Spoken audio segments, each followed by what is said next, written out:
I'm going to share exactly how I approach running Facebook whitelisting ads in 2025. For context, I've been advertising with Facebook ads for over a decade, and I've spent over $320 million on ads, and I've driven over $1.6 billion in Meta ads attributable revenue. I've scaled multiple brands from low 4 figures and 5 figures to over $1 million in a month, and I've scaled one brand from $1 million a year to over $500 million a year 3 years in a row. And not to mention, I've also spent over $30 million on Facebook whitelisting ads alone. So it's fair to say, after all this time in the Facebook ads industry, I know a thing or two about what works and what doesn't work. And now let's dive into the ultimate guide to running Facebook whitelisting ads. So first, let's start with Facebook ads whitelisting fundamentals. To start, why would you run Facebook whitelisting ads? The main reason you want to run Facebook whitelisting ads is because over time as a brand, you start to be limited by the reach of your actual brand page, because over time the algorithm gets really used to your audience and it becomes very hard to break out of that audience under your brand Instagram page and brand Facebook page. So whitelisting ads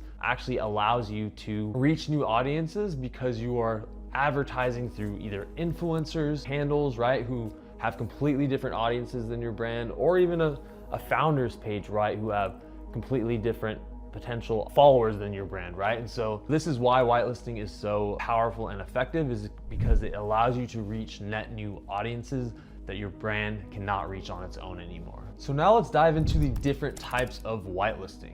So there's influencer whitelisting and there's also founder whitelisting. So let's start with influencer whitelisting. Influencer whitelisting, it's pretty simple. Essentially, influencers advertising on your brand's behalf. So say I was an influencer, I'm talking about your brand running ads through my account, whether it be on Facebook and Instagram, and we're driving that traffic to your website. And next is founder whitelisting. Pretty simple, but more or less you're running ads as the founder of the brand. So basically you're an influencer for your own brand. So essentially how you would do this is you create a Facebook business page and then link it to an Instagram page. It could be your actual personal Instagram, or you can make a page as a founder. And the main thing is the account has to have like founder of your brand in the bio, right?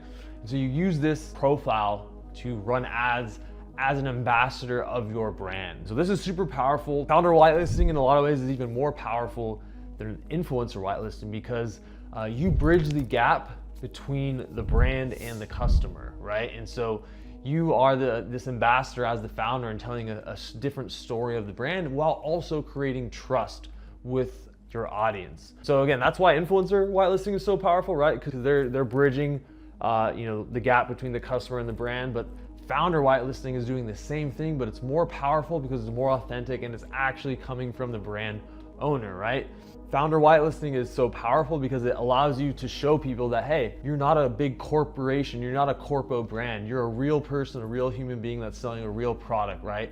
And you can also really show that you care about your product, care about your customers, care about everything you do with your brand. So this really allows you to set yourself apart from other brands. Now let's dive into the metrics that matter for whitelisting. So again, the purpose of whitelisting itself is to reach net new incremental audiences. So ultimately the KPIs that really matter are net new reach, meaning are we reaching new audiences, and also cost per click. Whitelisting ads should drive a really low cost per click because you should be reaching new audiences that are low-hanging fruit. Of course, all the other metrics still apply, right? We want a good CPA, we want a good return on ad spend, right?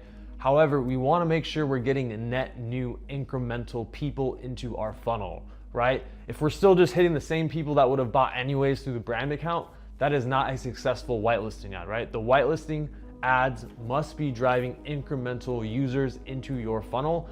That is their sole purpose. So it's really, really important to measure your reach. Is your reach increasing over time under these campaigns, right? And also, you've got to be driving cheap clicks. You've got to be filling up your funnel, or else you're really not doing anything special with your whitelisting ads if these two metrics are not moving in the right direction. So now let's talk about whitelisting both on a strategic level and a tactical level. So first, let's talk about whitelisting strategically. So on a business level, there should be a reason why you want to go after and start whitelisting. The main reason that businesses typically will want to start whitelisting is because they feel like they've been tapped out on their ideal customer profile, meaning their business Instagram and Facebook page, when they're advertising, doesn't matter what type of creative they're running, what type of customer they're going after, they still are lacking that incrementality, right? And so on a business level, strategically, you have to have the need that hey, we're not hitting net new customers, so we need to go into whitelisting to reach these net new incremental users. And again, why whitelisting is so powerful is because each page has a different audience connected to it. And so once your page has a ton of spend behind it, the algorithm is highly biased to go after a certain audience, right? And so these running ads under new pages, whether it be a founder page or an influencer page, right? You're basically giving the algorithm a completely different outlook, right? And so this is why it's so important. So there has to be a strategic reason though on the business side to start whitelisting. And second, on the strategic side, so if you've tapped out that ideal customer profile, whitelisting also allows you to tap into incremental customer profiles, meaning so you can go after influencers who dominate a certain niche that may be ancillary to your ideal customer profile, and you can utilize them to reach this new customer. So again, this is a really big starts up top at the business level and say, hey, we feel like we've tapped out our number one ideal customer profile. We should use whitelisting to reach these ancillary customer profiles and use influencers who dominate these niches in order to do that. So again, that's really on the strategic side, why businesses might embark on the whitelisting journey and really how they should think about it. You shouldn't just start whitelisting because, hey, so-and-so said whitelisting works, right? Like you gotta have a strategic reason behind it or else you really can't measure success, right? And so think about it first strategically on, hey, what are we trying to accomplish as a business? Once you have that figured out, then you can kind of embark on the tactical side of whitelisting. So tactically on the whitelisting side, once getting a little bit more in the weeds is like, all right, now what are we trying to accomplish now with these whitelisting ads? Are we trying to go after a specific niche? If we are, then we're probably gonna wanna run interest audiences, right? Where we're going after a certain interest, so we know for a fact we are hitting this niche. However, the page as well should have some interest, more or less data backing it. So again, you can still run Advantage Plus, you can still run broad. Again, like you always say, you gotta test. You won't really know until you test. However, on the tactic side level, you really have to live out that business goal, but inside the ad platform, right? And so make sure you are really trying to go after that ideal customer profile or ancillary customer profile using the whitelisting ads. Now let's quickly talk about kind of the biggest mistakes I made when I first started doing whitelisting ads. So one of the biggest mistakes was more or less thinking I had to completely overhaul strategies, do something completely different than what I was doing on the brand side. This is not the case. I did mention, hey, you might want to test into interest. However, like I've also said, every different page, right? Instagram, Facebook has different data attached to it. So naturally, you're going to reach a net new incremental audience typically anyways. So you don't necessarily have to completely overhaul your strategy. Really, the basic framework that I use is trying to get almost the same exact campaigns you have running on the brand side, going on the influencer or founder whitelisting side. So that was the most common mistake I made, was thinking I had to create brand new strategies, do something I had never done before. You really don't have to go get that complex. It's really about almost cloning what you're currently doing on the brand side, also on the whitelisting side. Now I'm gonna share a quick story about a client who started whitelisting and the immediate impact it had. So one of my clients, they're more in the jewelry niche. They were only running brand ads for the longest time.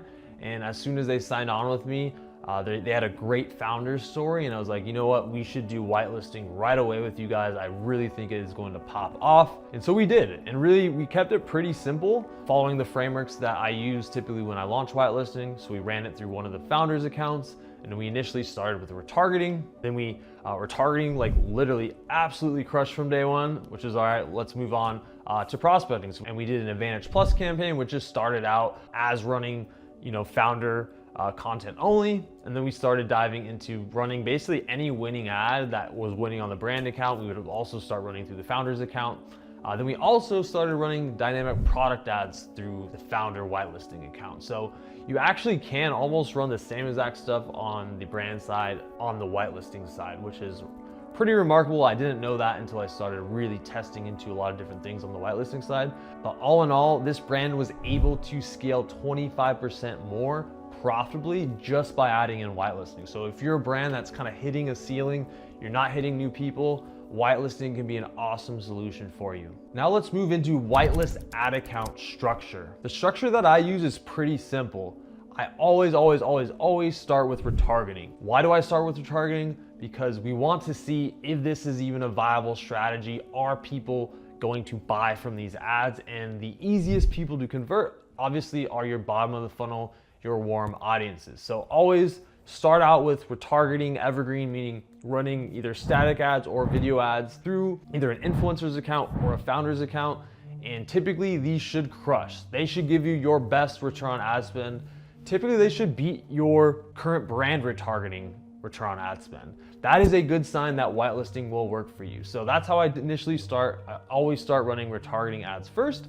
Once we get that going, then I move into doing an Advantage Plus or an interest campaign. Really depends on the goals, the niche, all that sort of stuff, and what profile you're going after. And then after that, I will move into doing dynamic product ads, both on the retargeting side and on the prospecting side.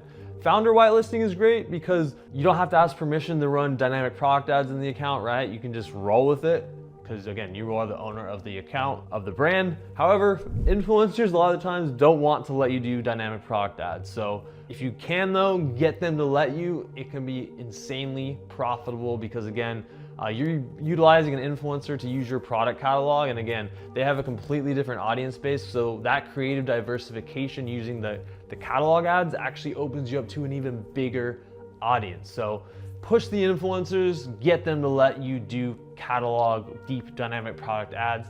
It's really worth it. And again, it can unlock so much extra scale. And one of the most common mistakes to avoid when structuring your whitelisting campaigns in your ad account is do not mix your whitelisting ads with your brand ads. Make completely separate campaigns. The reason for this is you're gonna start, again, getting bad data around these pages, number one. But number two, you have zero control on how to push spend to these whitelisting pages, right? The whole reason why we're running whitelisting is so we can reach incremental audiences. And so we need to have control, right? We need to be able to push spend on these at will, right? And have clean data, right? We wanna know, hey, are these ads actually driving that incrementality that we're looking for? And you don't want to have the reach mixed in with the brand reach, right? You can really just filter by your whitelisting ads only and really see how much additional reach they are providing. And now looking a little bit long-term, if whitelisting becomes a big part of your meta ad strategy and becomes very successful, you're gonna have more and more campaigns and your ad account is going to get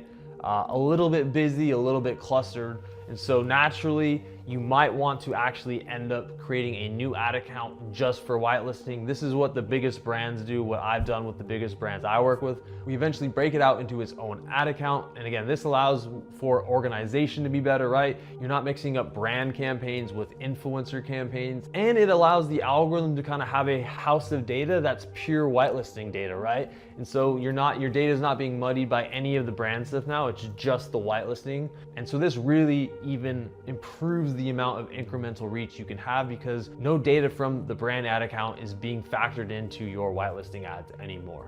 Now let's move into whitelisting campaign structure. So the framework I follow is pretty simple. Build out whitelisting campaign versions of everything you're doing on the brand side. Meaning any brand campaigns you're running, you can create whitelisting versions of that. That is how you basically double scale almost instantly. I do recommend doing this in a phased approach. Don't just duplicate all your campaigns and then make whitelisting versions of them. Take the campaigns one at a time, get one to work, get another to work, and then over time, you can really build up an arsenal of whitelisting campaigns. But this is the structure and framework I use if you don't want to kind of get in the weeds and do interests and get all crazy with it. Just literally clone what you're currently doing on the brand side and take them one by one, and I promise you, you will have a lot of success and it takes the guesswork out of it. Now let's talk about budget allocation per campaign. So naturally, when you start running whitelisting ads, you're gonna start with one campaign and it's basically one whitelisting and the rest are gonna be brand campaigns. And so I really would start with like about 5% of your ad spend being dedicated to whitelisting and getting it working there. Once you kind of get it working on retargeting, getting it working on prospecting, Advantage Plus, the goal should be really to get your whitelisting spend to be about 15 to 25% of your meta ad spend. This is a healthy allocation where you're not over-indexing on whitelisting, but where it's enough where you're actually really driving incremental impact. For the biggest brand that I worked on, we had 35% of Meta ad spend was actually on whitelisting, which was very high because we were absolutely crushing it. We were spending so much on Meta that whitelisting was actually 25% of our overall paid media spend. That's how much we were investing in whitelisting. So it can become a huge part of your brand, a huge part of your business. But again, take it campaign by campaign at a time. Don't over-index it on it to start. Make sure you can get it working on one campaign first and then go from there. Now, let's talk about whitelisting creative strategy. So there's two types of ads that you can run under whitelisting. There's existing posts and net new ads. Existing posts would be ones that an influencer posts on their Instagram feed, and then you utilize that existing post and run it as an ad.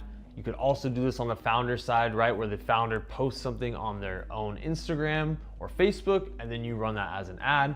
And then there's net new ads, right? Just like you would create any other ad within the Meta Ads platform, you upload an image or video and then create an ad from scratch. I don't really have an allegiance to one or the other. Existing posts can be great, especially if they've done really well on the organic side. You can typically almost guarantee that they're going to crush on the ad side. And so utilizing that existing post can just be great because you already have some data to drive that decision. However, creating ads from scratch do just as well. And so there really is no preference on one or the other too much. But if you have existing posts that you can utilize, definitely utilize them for sure. Next is partnership ads versus non-partnership ads. So Meta has introduced this feature now, which they call kind of a handshake, where it's like influencer with brand, right? So that you have the influencer's name and the brand showing that there's a partnership, and that's how the ad shows up. And you also have non-partnership ads, which is basically just the influencer's handle or the founder's handle by itself. I personally like to run non-partnership ads because I've tested partnership ads a ton of times, and people just know right away that it's an ad just because it has both the brand and the influencer's handles next to each other. They do work, don't get me wrong. However, typically the CPCs are way higher, the costs are higher just because they have lower engagement rates, because right out of the box, they look like they're an ad.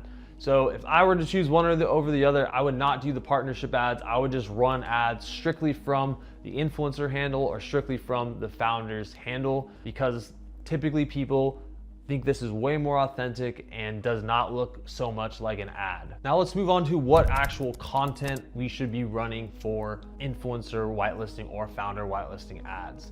So typically on the influencer side, we want to run with their content first. They're probably only going to want you to run with their content first as well. So that's the first place you would start, with the influencers. Once you get that going, it starts working, and you still want to utilize this influencer, I would go in and try to start running dynamic product ads through their account. A lot of the influencers might push back on this, but if you can get influencers that will allow you to run dynamic product ads, this can be massive because you don't actually need them anymore to make content for you really, because you can run these catalogs ads at all times. And last is utilizing your own content under the influencer's handle. If you have a really strong relationship with these influencers, they might allow you to use content that is more or less content agnostic, meaning people wouldn't even know that the content wasn't made by them. And so this again allows you to scale much faster because you don't have to wait on the influencer to give you content. And next, on the founder whitelisting side, I recommend starting with whatever the best performing ads were on the brand side, testing them out on the founder whitelisting side. So run the best banger ads you have under the founder's account. Once those get going, then I would recommend diving into dynamic product ads. You get that working, and then now that you've proven out that these founder whitelisting ads work, now you can even create founder specific content for whitelisting only. So that is the last stage. We always want to operate with lowest effort, highest impact. We don't want to start out with creating whitelisting specific content when we haven't even proven it out yet. That's the last stage. Once we've completely proven out that whitelisting is a viable strategy, it's driving incrementality and driving net new users to the site. Now let's move on to the testing framework for whitelisting ads. So nothing really has to change here. You should already have a testing campaign in your account, and you can test your whitelisting ads just like you would your brand ads. Every test should have its own ad set. Find out if an ad is a winner or a loser, and the winning ads get graduated to your performance campaigns. So this process should still be followed with your whitelisting ads as well. Now, how do we measure if a whitelisting ad is good or bad? So there's a couple things that I look at. Number one is CPC. If it has a high CPC, then this is not a winning whitelisting ad to me. Again, we want to be reaching net new audiences at a very low cost. And so if an influencer or a founder whitelisting ad has a high CPC, that is not good. Next, again, incremental reach. If we're not reaching net new people, we keep hitting the same people over and over and over again with our influencer or founder whitelisting ads, again, that is not a winning ad. So those are the two main metrics that I'm always looking at on the front end.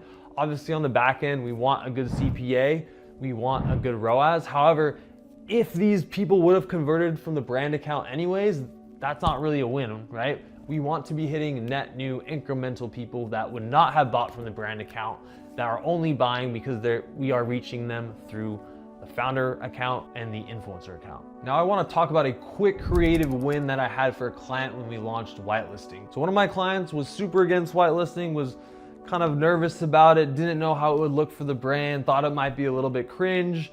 However, I convinced him to do it, of course, because I was like, yo, you want to make more money or not, right? And so what we did was very simple. Again, I started on retargeting. He didn't want to run any of the brand content under his account. So what we did, we just ran dynamic product ads through his founder account on retargeting, and it instantly crushed. We had over 10 return on ad spend literally on day one, which is incredible. So again, I just want to highlight these real life stories where whitelisting has worked in action and incredibly quickly. So you can really see almost on day one, typically, if whitelisting is going to work for you. Now let's move on to the whitelisting ads scaling framework. So no surprises here. We're still going to use the two scaling methods that I recommend. Again, my favorite scaling method is the double up method, which I have coined. Essentially, that is when you double up your ad spend whenever it is crushing. And then you wait a few days, and then you double it again if it's crushing, right? That is the double up method. You'll still be using that. Then the next method would be the 25% method. That is when things are going well, you're hitting above your goals, you increase your budget by 25%. And then you wait a few days and do the same thing, either increase or decrease from there. So the scaling frameworks really don't change, double up method or the 25% method.